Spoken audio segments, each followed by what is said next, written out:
Donald Trump has repeatedly tried to take credit for the ending of the war between Armenia and Azerbaijan. But can he really take credit for that? The answer is hell no. That's dumb as shit. I can't believe you thought that. But let's start at the beginning. What was the cause of the war? Well, there is a large Armenian population in a city in Azerbaijan, the city of Nagorno-Karabakh. I probably got that wrong. We'll just call it Nagorno from now on. So there's a large Armenian population. They decide around 1998, as the Soviet Union's collapsing, that they want to be part of Armenia. Azerbaijan's got a problem with that. They go to war. It escalates in 1991. In 1994, there's a ceasefire. But this town, Nagorno, now belongs to Armenia. It's got an Armenian population.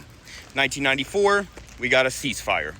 Azerbaijan was pretty upset about getting their ass kicked after 1994, right? So they spent the next decade or so, 2 decades or so, simmering over that and buying weapons from the Israeli government and the Turkish government.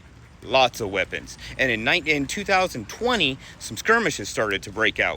September 27th, 2020, a major border skirmish between the two countries kicked off a 44-day war.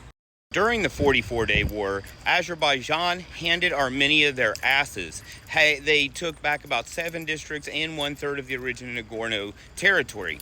Armenia, sensing doom right around the corner, enlisted the Russians, and the Russians negotiated a ceasefire. That's right, the Russians negotiated the ceasefire that held up until the final peace treaty signing. That's probably why Donald Trump thought he negotiated it, because he's a Russian asset. Some people say. I'm not saying that. Some people say that. In fact, there were Russian peacekeepers, Russian troops who were peacekeepers stationed along the border between Azerbaijan and Armenia. 2023, Azerbaijan launched a dramatic one-day lightning offensive, causing about 100,000 Armenians to flee the country, and the remaining resisting parts of Nagorno were now under Azerbaijan control. So the bottom line here is the United States has always had little or nothing to do with this conflict between those two countries. They didn't negotiate the final peace deal. That was already negotiated out. The two just needed a place to meet. And Trump provided a neutral place for them to meet. So did he end the war? No. Did he end the fighting? No. The fighting ended when Joe Biden was president. When he was president in 2020, he did absolutely nothing to stop the 44-day war.